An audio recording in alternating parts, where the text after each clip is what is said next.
एक दिन एक धूर्त जादूगरनी ने जब एक बंदर पर जादुई जल के छींटे डाले तो वो तुरंत एक हैंडसम राजकुमार बन गया। वो तेजस्वी नवयुवक था। उस सुंदर राजकुमार का हाथ पकड़कर जादूगरनी उसे अपने रहस्यमयी महल में ले गई। ये सब एक पेड़ के पीछे छिपकर देख रही थी साहसी युवती वसुधा, जो एक वीर योद्धा की बेटी थी। ये दृश्य देखकर वो चौंक गई। वो कुछ पल के लिए सोच में पड़ गई कि क्या करे।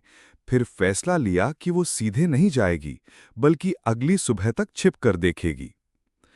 सुबह होते ही जादूगरनी फिर से उस राजकुमार को बंदर बना देती है और उसे एक टोकरी में बंद करके शहर की ओर निकल पड़ती है, जैसे कुछ बेचना हो। जादूगरनी के जाते ही वसुधा चुपके से उस महल में पहुंची। वहां उसे एक नीले रंग का कलश दिखा, जिससे जादूगरनी ने जल छिड़का था। वसुधा ने उसी जल की कुछ बूंदें उस बंदर पर डालीं और वह फिर से राजकुमार बन गया। वसुधा ने उससे पूछा, ये सब क्या है? तुम्हारी ये हालत क्यों है?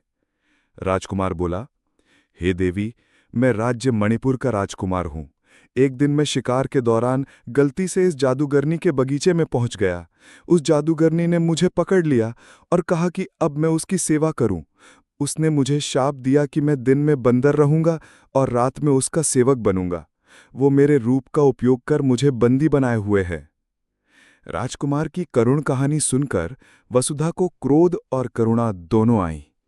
उसने कहा, डरो मत, मैं तुम्हें मुक्त करूंगी। फिर वसुधा ने उसे फिर से बंदर बना दिया और खुद पास के पेड़ के पीछे छिप गई। शाम को जैसे ही जादूगरनी आई और उसने जैसे ही बंदर पर जल छींटा, उसी पल वसुधा ने फुर्ती से बाएं घड़े से जल निकालकर जादूगरनी पर डाल दिया।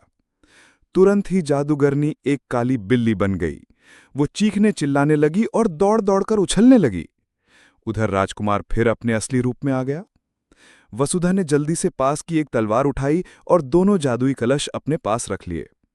उसने अपने पिता के वीर सैनिक को बुलाया और आदेश दिया, इस राजकुमार को मणिपुर ले जाकर सुरक्षित पहुंचाओ और इस बिल्ली यानी जादूगरनी को उसके ही महल में कैद कर दो।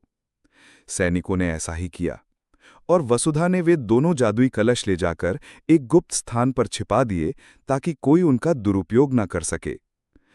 इस तरह वसुधा की बहादुरी और बुद्धिमता से एक निर्दोष राजकुमार को आज़ादी मिली और जादूगरनी अपने कर्मों की सजा पा गई।